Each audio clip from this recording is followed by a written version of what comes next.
ఓం శ్రీ పద్మాక్షే నమః. మాఘమాస సందర్భంగా సూర్యారాధన పూర్వక మహాలక్ష్మి సహిత కోటి కుంకుమార్చన చేయడం అనేది ఆరోగ్యం భాస్కరాదిచ్చేత్ అన్నారు. ఆరోగ్యం గనక మనకి కలగాలి అంటే నవగ్రహాలకి అధిపతి అయినటువంటి సూర్య భగవానుడి అనుగ్రహం కలగాలి. ఎలా కలుగుతుంది అంటే నమస్కార ప్రియో భానుహు.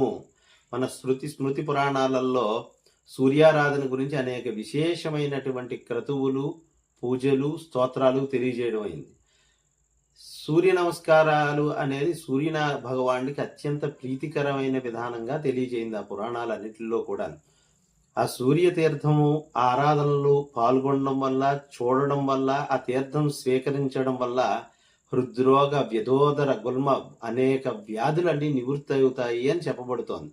హృద్రోగం అంటే గుండెకు సంబంధించినటువంటి వ్యాధులు, శ్వాసకోశ సహితాది వ్యాధులు, ఇలా ఇప్పుడు మనం ప్రస్తుత కాలంలో అనుభవిస్తున్నటువంటి అనేక రకములైన వ్యాధులన్నీ కూడా సూర్యతీర్థ ప్రసాద స్వీకరణ వల్ల తొలగుతాయి అని మన పురాణంలోనూ మన ప్రాచీన సాంప్రదాయంలో కూడా అనేక మంది స్వామివారిని అర్చించి దాని ఫలాన్ని పొంది ఉన్నారు. అదే ఉద్దేశంతో గత 9 సంవత్సరాలుగా సూర్యారాధన చేయడం జరుగుతుంది. దాని ఫలం అనేక మంది పొంది వారి ప్రతి సంవత్సరం కూడా వచ్చి తీర్థ ప్రసాదాలు తీసుకోవడం జరుగుతున్నది.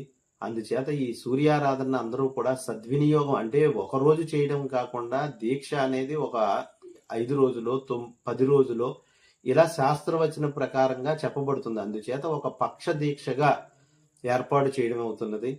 అంటే అధికంగా చేయాలి అన్నా కూడా ధన ప్రమేయాలు అధికం అవుతున్నాయి కాబట్టి ప్రస్తుత కాలంలో ఒక 15 రోజులుగా పక్ష దీక్షగా ఏర్పాటు చేయడం అయింది.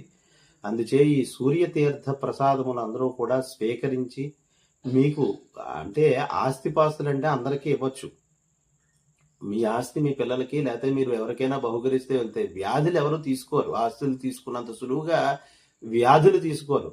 కానీ అలాంటి వ్యాధులు నివృత్తి ఇవ్వాలంటే కేవలం మంత్రారాధన పూర్వకంగా దైవ అనుగ్రహంతో మాత్రమే, వైదిక విధానంలో చెప్పబడినటువంటి విధానాలు ఆశ్రయించి చేయడం వలన మాత్రమే ఆ ఫలాలు పొందగలుగుతారు. అలాగే ప్రతిరోజు ఆదిత్య హృదయ స్తోత్ర పారాయణ జరుగుతుంది. నేర్చుకునే వాళ్ళు, రోజు చేసేవాళ్ళు కూడా అక్కడ స్వామివారి సన్నిధిలో యాగశాల చుట్టూ ఒక 11 ప్రదక్షిణాలు చేసి ఆ పారాయణ అనేది చేసుకున్నట్లయితే వాళ్ళకి ఎటువంటి సమస్యలైనా, ఆ గ్రహ బాధలైనా, ఆరోగ్య సమస్యలైనా కూడా నివృత్తి అవుతాయి.